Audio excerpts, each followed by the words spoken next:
Olá, minha amiga, olá, meu amigo, como é que vocês estão? Bem-vindos a mais um episódio onde estudamos o assunto maravilhoso chamado ectoplasma, especificamente este livro aqui, Saúde e Ectoplasma, do professor Dr. Mathieu Tubino. A ação do ectoplasma, visão prática e dissertações filosóficas. Nós vamos hoje estudar o tema, o ectoplasma em processos de obsessão. Claro que nós estamos falando uma linguagem agora espírita, portanto eu te convido aqui, já que você está no canal aqui Espiritismo Cast, a estudar o livro dos médiuns. Tem um estudo completinho aqui para você entender o que é obsessão, para você entender todos os processos. Talvez você tenha passado por isso, esteja curioso, curiosa a esse respeito, então fica aí o convite. Então, sem demora, vamos para o nosso texto de hoje. Em Espiritismo, considera-se como obsessão a influência de um espírito sobre outro, de modo a sobrevir algum mal a este. O assunto é por demais complexo para ser tratado em poucas linhas, merecendo ser estudado com muito cuidado e em detalhe. Nestas páginas, tratarei da obsessão de maneira relativamente rápida e resumida. Farei apenas uma breve introdução de modo a poder, logo em seguida, falar sobre a possível contribuição do ectoplasma em alguns processos obsessivos. A cultura ocidental, materialista, por excelência, não admite a influência de entidades espirituais sobre a vida do ser humano. Porém, para muitos povos, considerados atrasados pela visão ocidental, esta interferência era e continua sendo considerada. É interessante que particularmente o mundo que se diz cristão não estude a sério este assunto, quando nos escritos básicos do cristianismo são claramente descritos fatos de influência de espíritos sobre encarnados. É claro, se você quiser, você pode aqui assistir neste canal, né? Sobre obsessão, tem muito material aqui o que o professor vai realmente dar um resumão, tá? E ele acha realmente extraordinário que o cristianismo, né, apesar de ter isso amplamente nos evangelhos, por exemplo, em muitos lugares, acabe ignorando que exista espíritos obsessores, enfim, outras coisas, quando é muito claro, e é isso que ele vai exemplificar aqui. Dá uma olhadinha. Ó. Em Marcos, capítulo 9, versículos de 17 a 29. 17. Respondeu-lhe um dentre a multidão: Mestre, eu te trouxe meu filho, que tem um espírito mudo. 18. Este, onde quer que o apanhou, convulsiona-o, de modo que ele espuma, range os dentes, e vai definhando, e eu pedi aos teus discípulos que o expulsassem, e não puderam. 19. Ao que Jesus lhes respondeu: Ó geração incrédula, até quando estarei convosco? Até quando vos hei de suportar? Trazei-mo. 20. Então lhe o trouxeram, e quando ele viu a Jesus, o espírito imediatamente o convulsionou, e o endemoninhado, caindo por terra, revolvia-se espumando. 21. E perguntou Jesus ao pai dele: Há quanto tempo sucede-lhe isto? Respondeu ele: Desde a infância. 22. E muitas vezes o tem lançado no fogo, e na água, para o destruir. Mas se podes fazer alguma coisa, tem compaixão de nós e ajuda-nos. 23. Ao que lhe disse Jesus: Se podes, tudo é possível ao que crê. 24. Imediatamente o pai do menino, clamando, com lágrimas, disse: Creio. Ajuda a minha incredulidade. 25. E Jesus, vendo que a multidão, correndo, se aglomerava, repreendeu o espírito imundo, dizendo: Espírito mudo e surdo, eu te ordeno, sai dele e nunca mais entres nele. E ele, gritando e agitando muito, saiu. E ficou o menino como morto, de modo que a maior parte dizia: morreu. Mas Jesus, tomando-o pela mão, o ergueu, e ele ficou de pé. E quando entrou em casa, seus discípulos lhe perguntaram à parte: Por que não pudemos nós expulsá-lo? Respondeu-lhes: Esta casa não sai de modo algum, esta casta não sai de modo algum, salvo a força de oração e jejum. E aí a gente vai ver, isso é só um dos inúmeros exemplos que tem de Jesus expulsando os espíritos, né? Aí que as religiões acabam fechando tudo isso em demônio, né? E a gente espírita, nós que somos espíritos, sabemos que demônio, capeta, cramunhão, Lúcifer, não existe. Existem espíritos em todas as gradações, né, de ignorância, de crueldade, de bondade, enfim, e estes são os espíritos infelizes e que quando estão com uma pessoa a gente chama de obsessor, né? Mas vamos continuar aqui os ensinos. Como podemos entender a questão da obsessão? Em páginas anteriores eu já coloquei algumas linhas sobre a ideia de que a realidade maior é a mental. Em resumo, somos o que pensamos. O pensamento é muito mais poderoso do que poderíamos em princípio supor, sendo característica espiritual que adquirimos e aperfeiçoamos ao longo do nosso processo evolutivo. Ao pensarmos, emitimos ondas de energia que se propagam pelo espaço, como se fôssemos uma estação de transmissão. Essas ondas alcançam todos os níveis de existência consciencial, de modo que podem atingir espíritos encarnados e desencarnados, desde que eles, de alguma forma, estejam vibrando em frequência semelhante. Se cada um de nós é uma estação emissora, por outro lado é, também, um sistema receptor. Assim, todos os seres pensantes, todos os espíritos, encarnados e desencarnados, são emissores e receptores em atividade incessante. Emitimos e recebemos fluidos de energia sem parar. A qualidade do que vamos emitir e do que vamos sintonizar depende essencialmente de nós. Se emitirmos pensamentos de paz e de felicidade, estaremos sintonizados com o mesmo tipo de emissores. Se emitirmos pensamentos de agressividade e infelicidade, estaremos sintonizados com os espíritos agressivos e infelizes. Este tipo de sintonia ocorre não somente entre espíritos desencarnados e encarnados, pois independe da situação corporal do espírito. Pouco importa o plano de existência onde ele esteja vivendo. A interligação mental pode acontecer entre encarnados, entre desencarnados, entre encarnados e desencarnados. Há também a auto-obsessão, na qual atuamos diretamente sobre nós mesmos, em sistema de circuito fechado. Vivemos num mar de pensamentos. É impossível não estar em sintonia com os espíritos que vibram no mesmo diapasão. Portanto, é um bom alvitre adequarmos a nossa atividade mental com bons pensamentos, a não ser que não façamos questão de estar em boas companhias. Então é isso. Tudo significa vibração. Quando a gente fala vibração, elevar nossas vibrações e tudo mais, é simplesmente a gente pensar coisas boas, não nos desequilibrarmos, porque nós estamos imersos aí no universo cheio de espíritos de outras dimensões, né, de pessoas em outras dimensões, como dessa dimensão também. Então a gente pode ter obsessor vivo, pode ser obsessão de encarnado para encarnado, de vivo para vivo, né? Ou de vivo para morto, de morto para vivo, tanto fez, tanto faz, ou até a auto-obsessão. Então a gente precisa prestar muita atenção quando Jesus dizia assim, vigiar e orar, ou seja, não ora primeiro vigia, primeiro presta atenção nas coisas para depois orar, né?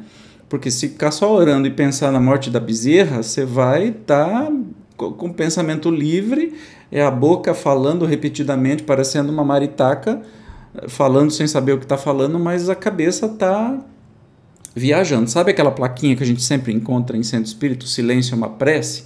Mentira! Mentira! A pessoa pode estar com a boca fechada, não está falando nada, mas está pensando cada coisa escabrosa que não tem nada a ver. Então é melhor que se deixe as pessoas na casa espírita conversando animadamente, né, feliz e colocando, do que ficar todo mundo com a boca fechada e cada um pensando as coisas mais malucas possível. E aí a vibração do lugar desaba, entende? Então silêncio não é uma prece, isso é uma mentira, né? O que a gente precisa fazer é nos policiar para ver se realmente onde está nosso pensamento, né? E aqueles que a gente atrai em sintonia, que nem estação de rádio. Todas as rádios da cidade, por exemplo, estão passando por aqui, neste momento. Mas eu preciso ter o equipamento, que é o rádio, e preciso sintonizar naquela estação que eu desejo. Entende? Não dá para pegar todas ao mesmo tempo. Então a gente tem que sintonizar aquilo que a gente deseja e não deixar que qualquer um sintonize na gente mesmo. Mas vamos continuar aí a explicação do professor. Corriqueiramente e incorretamente, se consideram como casos de obsessão apenas aqueles nos quais um espírito desencarnado atua sobre um encarnado. Apesar deste tipo de atuação ser apenas um dentre os possíveis, me deterei nele por ser o que mais interessa, em virtude da participação do ectoplasma em casos nos quais espíritos absorvem fluidos de encarnados. em verdadeiro processo de vampirização espiritual. Para que ocorra uma obsessão desse tipo, basta que haja a sintonia de uma pessoa encarnada com um espírito, o qual atua de modo a prejudicá-la.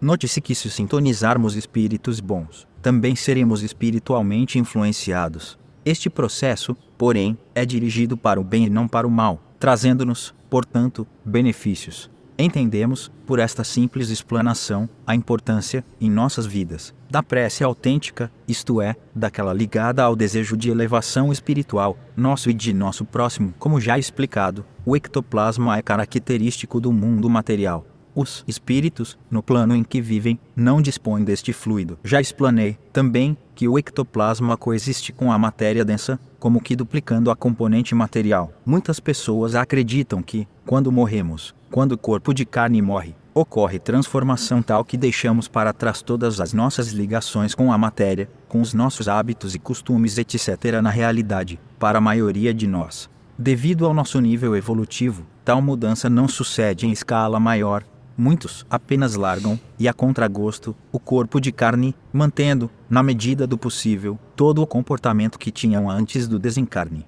Assim, se alguém era fumante, continua com vontade de fumar, se era alcoólatra, continua com o impulso de beber, etc. Apesar dos espíritos continuarem com o mesmo comportamento após o desenlace, não lhes é possível, porém, satisfazer diretamente todos os seus desejos. Afinal, estão fora do campo material. Podem, no entanto, atender às suas supostas necessidades valendo-se de encarnados com os quais possam sintonizar de alguma forma. Neste sentido, um fumante encarnado é alvo de espíritos de fumantes, pois através dele, que emite ectoplasma característico de tabaco, podem satisfazer o seu vício.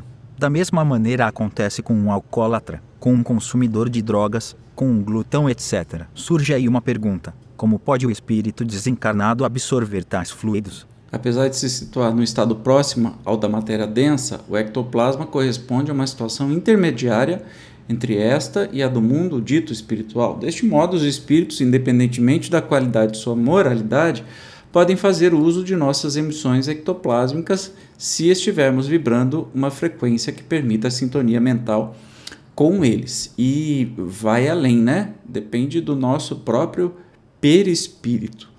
Então a gente precisa prestar muita atenção, porque a gente vai atraindo as companhias que talvez a gente não deseje. Uma vez estabelecida esta sintonia, cada vez que um deles tiver vontade de fumar ou de beber algo alcoólico, nos induzirá a consumir um cigarro ou a ingerir uma dose de bebida forte. Está, assim, com a nossa permissão, estabelecido um processo de vampirismo, que é um tipo muito comum de obsessão. Somente a mudança de comportamento mental e, portanto, moral do indivíduo afetado poderá livrá-lo deste processo. Mesmo que os espíritos que o vampirizam sejam convencidos a mudar de vida, dirigindo-se para outros níveis de vivência espiritual, se o encarnado não tomar outro caminho mental e, consequentemente, de comportamento, outros espíritos viciados se aproximarão dele, continuando o processo. Afinal, ao continuar fumando, emite ectoplasma característico, ao continuar bebendo, continua a ser um alambique ectoplásmico. Sem dúvida, viciados se aproximarão. É muito importante frisar que espíritos obsessores devem ser tratados com o devido respeito e consideração, até com carinho. Não devemos esquecer que eles são seres humanos, espíritos em evolução como nós. Devemos mostrar-lhes o equívoco em que vivem para que eles também possam redirecionar o seu caminho evolutivo. O professor está usando o exemplo aí, né, de comportamentos de fumo, de bebida, de drogas, também de comida, né?